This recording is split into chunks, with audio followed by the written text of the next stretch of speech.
नमस्ते दोस्तों। स्वागत है आपका आपके अपने channel easy learning with RP में। मैं राकेश पटेल।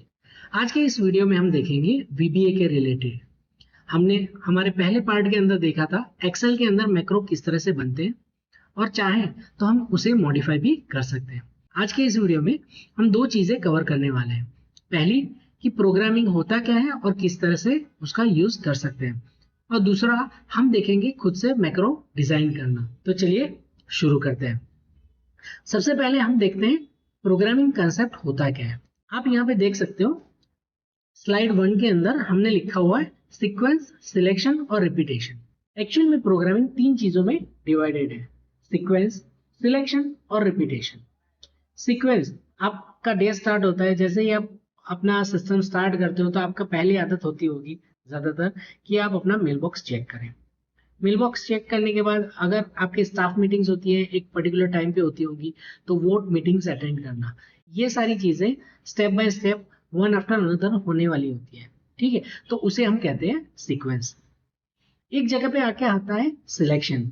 फॉर एग्जाम्पल समझ लीजिए कि 10 बजे के अंदर आपकी दो मीटिंग्स हैं, एक स्टाफ मीटिंग भी है और एज वेल एज एक प्रोजेक्ट मीटिंग भी अवेलेबल है। तो स्टाफ मीटिंग अटेंड करनी है या प्रोजेक्ट मीटिंग अटेंड करनी है वो आपकी चॉइस पे आता है। ठीक है, सेम टाइम पे आप अगर आपके पास दो चीजें हैं तो दोनों अटेंड तो कर नहीं सकते आप, तो आपको एक चॉइस लेनी पड़ती है, तो उस वक्त कहते हैं हम सिलेक्शन। और तीसरी चीज होती है रिपीटेशन।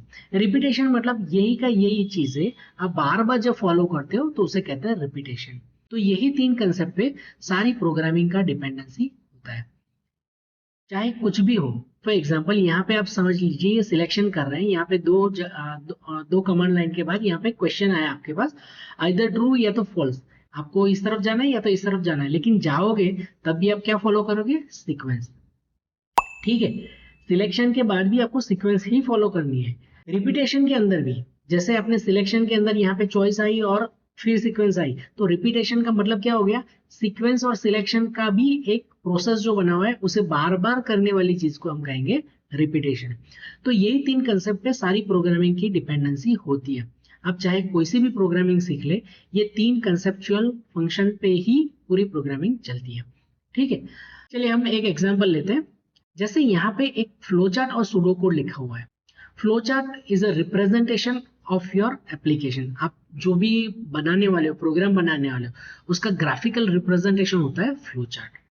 जब भी आप कोई प्रोग्राम बनाओगे, आप चाहे कंप्यूटर प्रोग्राम बनाओ या खुद से कोई पार्टी वार्टी का प्रोग्राम बनाओ, सारी चीजें फ्लो पे डिपेंड करती हैं कि आप पहले क्या करोगे, बाद में क्या करोगे और क्या होने पे क्या होना चाहिए। ये सारी चीजें ही आप डिसाइड करते हो, राइट। तो हर चीज डिपेंड करती है आइदर फ्लो चार्ट या तो सूडो कोड पे। Pseudo code is nothing but a plain English, या तो आप सिंपल लैंग्वेज में आप अपनी जो भी लैंग्वेज यूज करते हो उस लैंग्वेज में समझाने को कहेंगे हम सूडो कोड, और उसी को हम ग्राफिकल देखते हैं तो उसे कहते हैं फ्लो चार्ट। तो यहाँ पे एक सिंपल सा फ्लो चार्ट और सूडो कोड लिखा हुआ है जिनका पर्पस सेम है, आपको एक्सप्लेन करना। आपको एक क्वेश्चन पूछा जाता है यहाँ पे, आर यू हैप्पी। अब यहाँ पे दो आउटपुट हो सकते हैं, जैसे मैंने बताया था सिलेक्शन के अंदर आइदर ट्रू या तो फॉल्स। तो ये क्वेश्चन का दो रिस्पॉन्स हो सकता है, या तो ये हैप्पी है या तो ये हैप्पी नहीं है। अगर ये हैप्पी है तो उसको मैसेज दिखा देना है कि good luck, have a great day, और वहां से बाद में स्टॉप करना है। ठीक है, कि ये खत्म हो गया मेरा काम।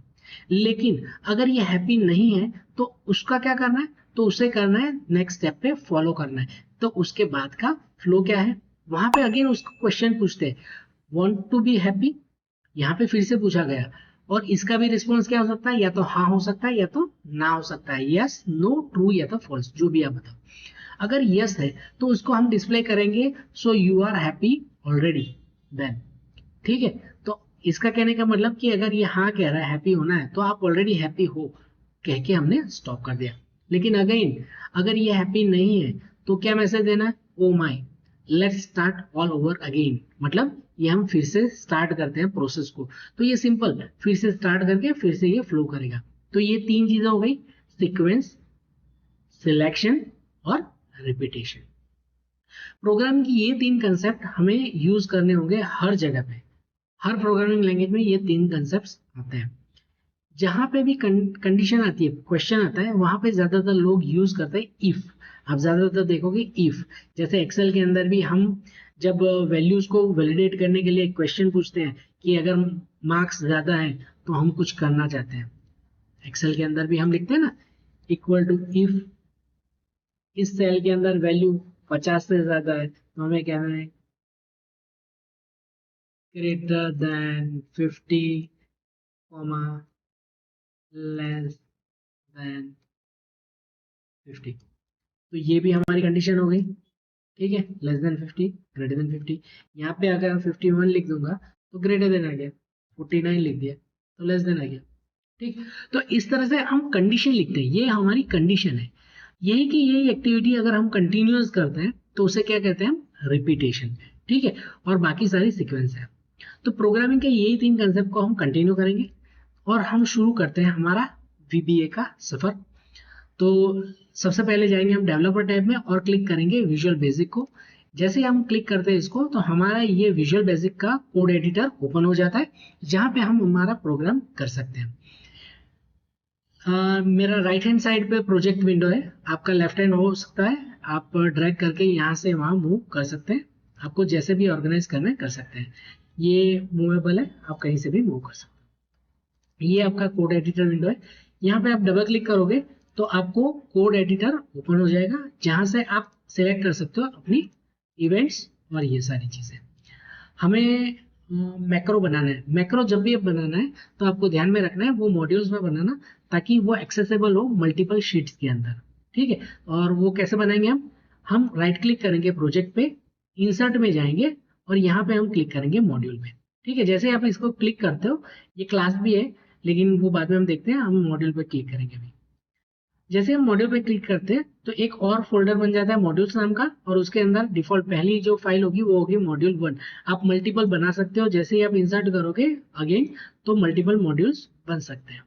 जैसे फॉर एग्जांपल मैं मॉड्यूल 1 पे हूँ और यहाँ पे अगर मुझे मैक्रो बनाना है, आपने लास्ट सेशन में देखा होगा मैक्रो जब बनता है तो पहले कीवर्ड क्या होता है, सब, ठीक है। जैसे आप सब लिखते हो दैट मीन्स सब रूटीन। ये एक ब्लॉक ऑफ कोड होता है जिसके अंदर आप जो लिखोगे वही चीजें उसके ब्लॉक की काउंट होगी। सब लिखने के बाद आप मैक्रो का नाम दे सकते हो, जैसे मैं यहाँ पे लिखता हूँ माय फर्स्ट मैक्रो, ठीक है। और एंटर दोगे तो ऑटोमेटिकली ब्रैकेट्स और एक और लाइन ऐड हो जाएगी एंड सब की, ठीक है। तो इस सेक्शन को बोलते हैं एक ब्लॉक, ये एक ब्लॉक ऑफ कोड है। इन बिटवीन, इन दोनों के बीच में आप जो भी लिखोगे वो इसका पार्ट होगा, ये फंक्शन का, ये सब रूटीन का पार्ट होगा। आप यहाँ पे लेफ्ट हैंड साइड पे देख सकते हो और राइट हैंड साइड पे देख सकते हो, आपका फंक्शन सब रूटीन का नाम यहाँ पे दिखेगा, ठीक है। ओके, अब मैं इसको यूज कैसे कर सकता हूँ, जैसे मैंने इतना ही लिखा है, ठीक है, मैंने और कुछ नहीं किया। अगर आप एक्सेल में जाते हो और माई मैक्रोस पे क्लिक करते हो, आप देखिए क्या यहाँ पे आ गया, माई फर्स्ट मैक्रो। मैंने यहाँ पे कुछ नहीं लिखा तो रन करते हुए मुझे कुछ भी नहीं होगा। लेकिन अगर मैं वहां पे एक मैसेज लिखता हूँ, मैसेज कैसे लिख सकते हैं, MSG बॉक्स। MSG बॉक्स मतलब मैसेज बॉक्स। ये एक पॉपअप विंडो प्रोवाइड करता है, जैसे हम डेटा लिस्ट के अंदर देखा था, वैलिडेशन करके देखा था, तब वहां पे एक पॉपअप मैसेज आता है कि ओके, नॉट ओके या समथिंग, कुछ भी मैसेज। तो उस तरह से अगर आपको मैसेज देना है तो आप मैसेज बॉक्स का यूज कर सकते हो। और मैं यहाँ पे लिखता हूँ हेलो वर्ल्ड, ये डिफॉल्ट वर्ड है। कोई भी प्रोग्रामिंग लैंग्वेज आप सीखोगे तो सबसे पहले यही लिखना सिखाएंगे आपको, हेलो वर्ल्ड। ये कुछ नहीं है, जस्ट अ स्ट्रिंग है। आप यहाँ पे अपना नाम लिख सकते हो, कुछ भी लिख सकते हो, एनीथिंग।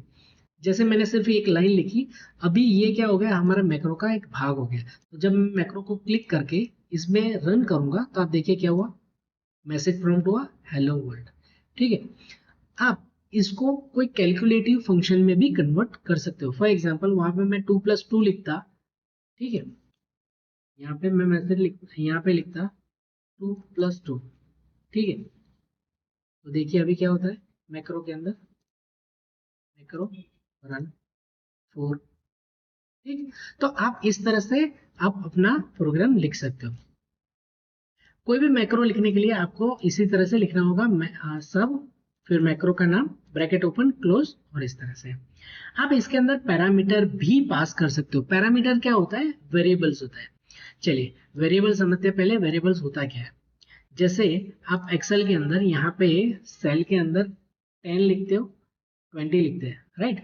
और हम सम करते हैं तो क्या लिखते हैं, equal to some A1 comma A2, और हमें आउटपुट में क्या आता है 30। लेकिन हमने 10 और 20 यहाँ पे नहीं लिखा, हमने 10 और 20 यहाँ पे लिखा है, और हमने एड्रेस को आइडेंटिफाई किया A1 और A2। तो A1 और A2 क्या है, वेरिएबल्स है, ठीक है। यहाँ पे आप समझ लिए A1 और A2 क्या हो गया, वेरिएबल्स हो गए, क्योंकि इस सेल का आइडेंटिटी है वो। यहाँ पे 10 भी हो सकता है और 100 भी हो सकता है, लेकिन यहाँ पे A1 की जगह और कुछ है, कुछ नहीं, ये A1 ही है। तो हम क्या कह रहे हैं, A1 को एक आइडेंटिटी दे रखे, A1 एक वेरिएबल हो गया हमारा, जहां पे जो वैल्यू होगी वो असाइन कर सकते हैं। द सेम थिंग प्रोग्रामिंग के अंदर जब आप वेरिएबल बनाते हो तो उसके अंदर लिखना पड़ता है आपको वर्ड डाइम, ठीक है, डाइम। उसके बाद आप वेरिएबल का नाम कुछ भी देख सकते हो, फॉर एग्जाम्पल A, B, ठीक है। A equal to 100, B equal to 200, और यहाँ पे करता हूँ A और B, ठीक। और चलते हैं एक्सेल के अंदर। मैंने डायरेक्ट हार्ड कोड किया हुआ है अभी। अभी आपको मैं दिखाता हूँ किस तरह से आप वेरिएबल को यूज कर सकते हैं। और यहाँ पे क्लिक करता हूँ, मुझे 300 आ रहा है, लेकिन मैं चाहता हूँ कि A1 और A2 में जो लिखा है उसको मुझे पॉपअप करना है। A1 और A2 में जो लिखा है उसका सम करना है मुझे। तो ये हमारी रेंज आइडेंटिटी है, ठीक है। तो एक्सेल के अंदर आप उसको लिख सकते हो विद वैल्यू। उसके लिए हमें लिखना होता है एक्सेल में रेंज, और फिर हमें उसको देनी पड़ती है रेंज। कौन सी वाली रेंज है हमारी, A1 bracket complete, B equal to range B, sorry A2, हो गया। और मैसेज बॉक्स में लिखते हैं MSG box A plus B, ठीक। चलिए देखते हैं अभी क्या होता है। मैक्रो रन, क्या आया 120। अगर मैं यहाँ पे 10,000 20,000 लिखता, मैं कुछ भी लिखता तो भी वो अप्लाई होता, आया 30,000, राइट। तो आप समझ गए होंगे कि आप किस तरह से एक्सेल के अंदर मैक्रो डिजाइन कर सकते हैं। हम एक और प्रोग्राम बना के देखते हैं जहाँ पे हम चेक करेंगे A1 और A2 के कंपेयर करेंगे, और देखेंगे अगर A1 की वैल्यू A2 से बड़ी है कि नहीं है। अगर है तो हम उसका वैल्यू दिखा देंगे कि भाई ये वैल्यू बड़ी है। तो लिखेंगे इस तरह से, जैसे हमने पहला फंक्शन पहला मैक्रो बनाया उसी तरह दूसरा मैक्रो बनाते हैं। सब इसका नाम अलग लिखते हैं, फिर चेक ग्रेटर करके ग्रेटर वैल्यू एंटर देते हैं तो ऑटोमेटिक एंड सब बन गया। सेम थिंग जैसे हमने पहले डाइम करके वेरिएबल्स बनाए उसी तरह से इसमें अगेन वेरिएबल्स बनाते हैं। डाइम A1 कॉमा A2 दो नाम से बना लिए। A1 equal to range A1, A2 equal to range A2। Range एक फंक्शन है जो आप यूज कर सकते हो to get the cell address value. ये A2 का मतलब A2 में जो भी वैल्यू है वो ये रेंज फंक्शन फिल आउट करके लेके आएगा VBA के अंदर। अब हमें करना है if A1 greater than A2 then VBA के अंदर आप इफ इस तरह से लिख सकते हैं। इफ लिखना है, उसके बाद जो भी आपकी कंडीशन है वो लिखनी है, और लास्ट में लिखना है देन। अगर ये कंडीशन सही है तो क्या करना है आप यहाँ पे लिख सकते हो। मैं यहाँ पे लिखता हूँ मैसेज बॉक्स, ठीक है। हमारी वैल्यू जो भी है, फॉर एग्जांपल हम कहते हैं A1 वैल्यू इज ग्रेटर, ठीक। अगर ये गलत है तो दूसरा पोर्शन आता है, उसको कहते हैं हम एल्स, ठीक है। एल्स के अंदर आप क्या लिखोगे, message box A2 value is greater, ठीक।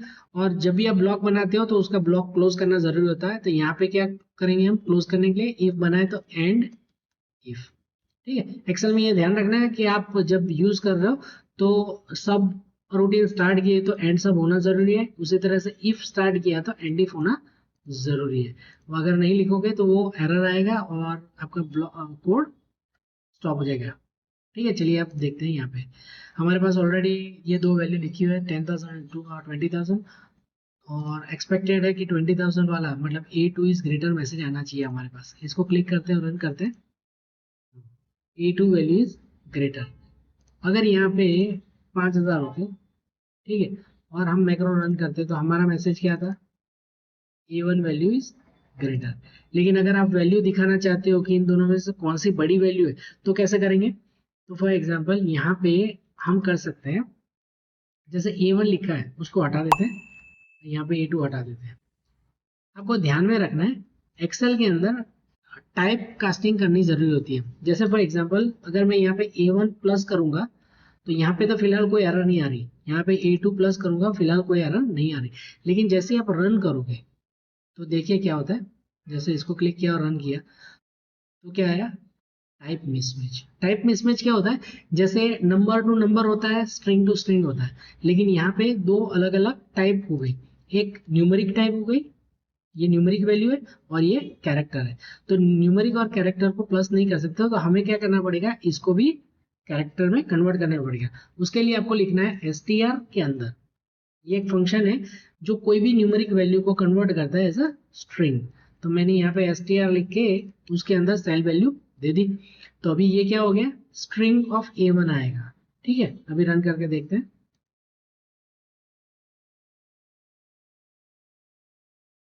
10,000 वैल्यू इज ग्रेटर। ठीक है, अभी यहाँ पे 500 करेंगे तो 5000 वाला मैसेज आना चाहिए, 5000 वैल्यू इज ग्रेटर।